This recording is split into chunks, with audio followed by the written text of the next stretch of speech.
Are you overwhelmed by your patient's long list of drugs? Are you frustrated by guidelines that only add more pills? Help! Do you ever feel guilty renewing prescriptions when you're not 100% sure they're necessary? That was me too, until I discovered Deprescribing. I mean, I've known about Deprescribing, other doctors talk about it all the time, but how many of us are actually doing it? How often do we deprescribe meds that other doctors started? Not often, and the truth is, for the longest time, neither did I. I used to think deprescribing would be hard, but it's not. In fact, I kind of like to think of myself as a deprescribing superhero. All I had to do was overcome 5 myths that used to get in my way. The first myth was that my current prescriptions were just fine. My patients hadn't had any problems yet, so if it ain't broke, why fix it, right? I asked myself, if I saw a glass perched too close to the edge of the table, would I move it to safety? Or just leave it there and wait for the inevitable to happen?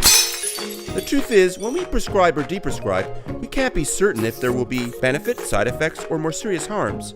No one can be certain that meds like benzodiazepines or opioids won't lead to a fall or even death. Was I just going to sit there and wait and see? Well, no. It's better to prevent a broken hip than to fix one, right? So the status quo wasn't the answer. Enter myth 2. If I deprescribe, won't my patient's symptoms return?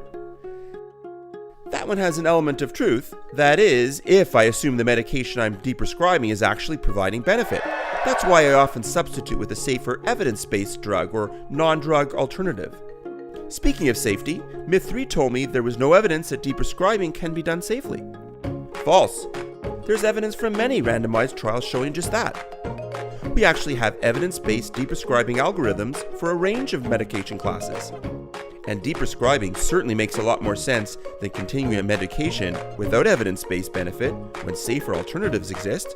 The fourth myth I had to get over was that my patients would be reluctant to stop their meds. Well, that proved false too. I guess I'd never really asked them. It turns out that 70% of seniors are willing to stop their medications if only their doctors ask them. Once I understood that, I had every reason to deprescribe.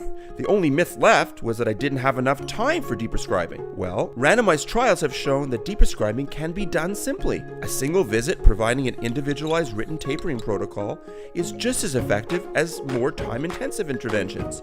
So as you can see, there's no need to fear. The myths don't hold up to scrutiny. Being an effective deprescriber will make you an even better healthcare provider. Need help? Check out our videos with steps to help you deprescribe sedative hypnotics, PPIs, and opioids.